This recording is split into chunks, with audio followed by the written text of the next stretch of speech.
আসসালামু আলাইকুম। ওয়ালাইকুম আসসালাম। কে আপনি? এটা কি মুথের বাড়ি? না, এটা মধুর বাড়ি না। আপনি তো চিনলাম না। আমি ঢাকা থেকে আসছি, মোয়ের ক্লাসমেট।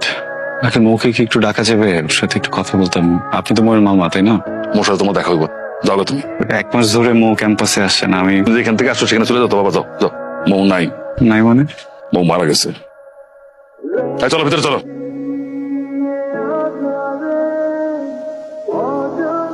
পোলারা দেখো বৃষ্টিতে ভিজা কেমন শীতে কাঁপতাছে। একটা মেয়ে মারা গেছে শোনার পরে বেহায়ের মধ্যে দাঁড়ায় আছে। এত বললাম যাও গা, তাও যায় না। কত অসহায় যে লাগতেছে পোলাটারে। এই তুমি কি পাগল হয়ে গেছে? এই বৃষ্টিতে দাঁড়া দাঁড়ায় ভিজলে কি তোমার কাছে মৌ চলে আসবে? তোমার কতবার বসে চলে যাও, তুমি তাও ফুটির মতো দাঁড়ায় আছো এখানে। আমার না এখান থেকে যেতেও ইচ্ছা করছে না। মনে হচ্ছে যে মৌ আমার আশেপাশেই আছে। তো থাকি না আজকে রাতটা, কালকে সকালে চলে যাব। মোর কি হয়েছিল? ওর কি হয়েছিল সেটা আমারও জিজ্ঞেস করতেছো কেন? মৌরে যা জিজ্ঞেস করো। আপনি আমাকে বলবেন মোর খবরটা কোথায়?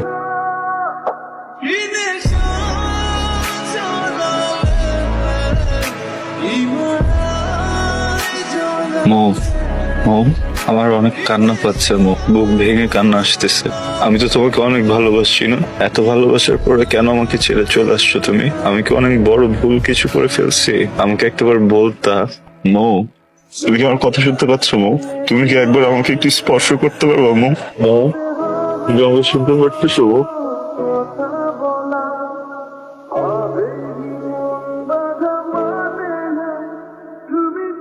আমি জানতাম তুমি আমাকে ফাঁকি দিয়ে যাবা না। মাহিন, তুমি এখানে কেন আসছো? আমার আরো আগে আসা দরকার ছিল, লেট করে ফেলেছি, সরি।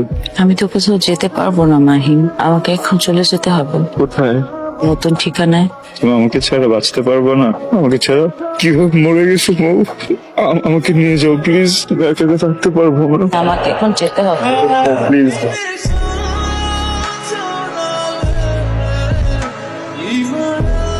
কালকে জ্বরে কাঁপতেছিলা, বেহুশের মতো পড়েছিলা। আর তুমি তো কালকে বেশ সরের মতো কাপড় উপরে পড়েছিলা। দেখো বাবা, গ্রামের কেউ যদি জানে যে তুমি আমার ঘরে থাকো, মান সম্মান থাকবো না বাবা আমার। তুমি যাও গা। আর তুমি তো এখানে থাইকা শুধু মোরও মান সম্মান নষ্ট করতেছো। তোমার কাছে হাত জোর করে অনুরোধ করি বাবা, তুমি যাও গা। আপনি কি পাগল?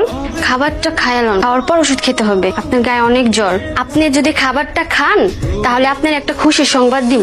কি সংবাদ? এই খাবারটা খায়ালন, তারপর বলো। আব্বা আপনারে মিথ্যা কথা কইছে। মো আপুর কিচ্ছু হয় নাই। এই যে কবরটা দেখেন না, ওইটা আমার দাদুর কবর। আমাকে তোমার আপুর কাছে নিয়ে চলো। আপনার আমি লইয়া যাবো, কিন্তু এখন না, মাগরিবের পরে। শোনো, আচ্ছা আমি একটু বেরোচ্ছি, আবার একটু দেখে আসি। ঘন্টা 2-3 সময় লাগতে পারে। তুমি ভিতরে গিয়ে দরজা লাগিয়ে বসো। আপা, তুই এখানে কি করতেছিস? আমারে মাফ করে দিও।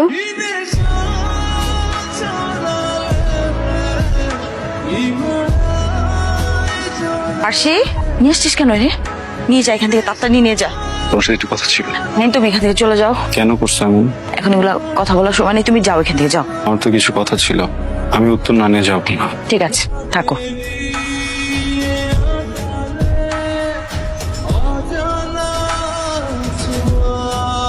মাহিন, আল্লাহর ওয়াস্তে তুমি এখান থেকে চলে যাও। যে কোনো সময় কিন্তু চলে আসবে, বুঝছো? অনেক বড় ঝামেলা হয়ে যাবে। আপনি শোনেন,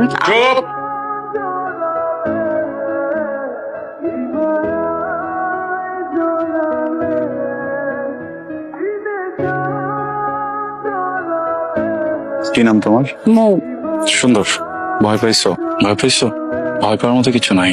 তুমি তো অনেক লক্ষ্মী, শান্ত, সুন্দর, এই জন্য তোমাকে ভালো লাগছে।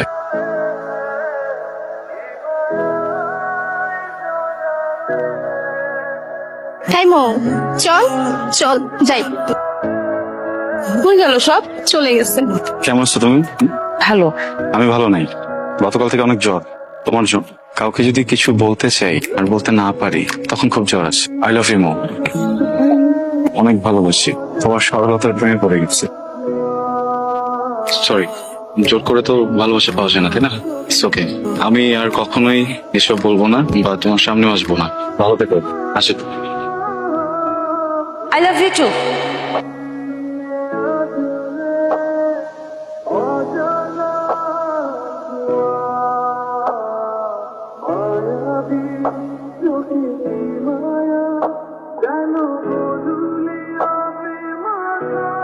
আঙ্কেল, মাহিনের সাথে তো যোগাযোগ করতে পারছি না। ওর শরীরের কি অবস্থা এখন? মাহিনের শরীরের খোঁজ তোমার আর না নিলেও চল। তোমাদের মতন মেয়েকে আমি খুব ভালো করে চিনি। ঢাকা শহরে কেন আসো তোমরা? লেখাপড়া করতে? মোটেও না।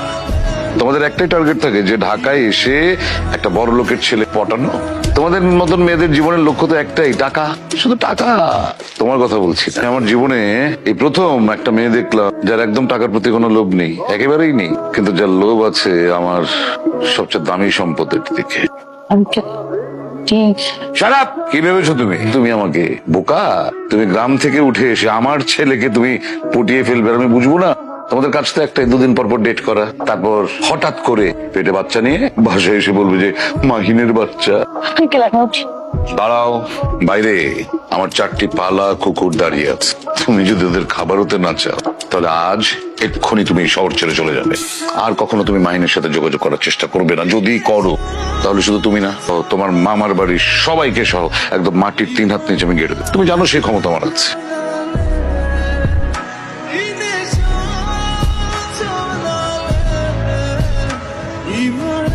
আপনারা তো সবই শুনলেন, সবই জানলেন, আর ওরা শাস্তি তো দেওয়া হয়েছে অনেক। এবার ওরা আমরা ছেড়ে দিই ওরা।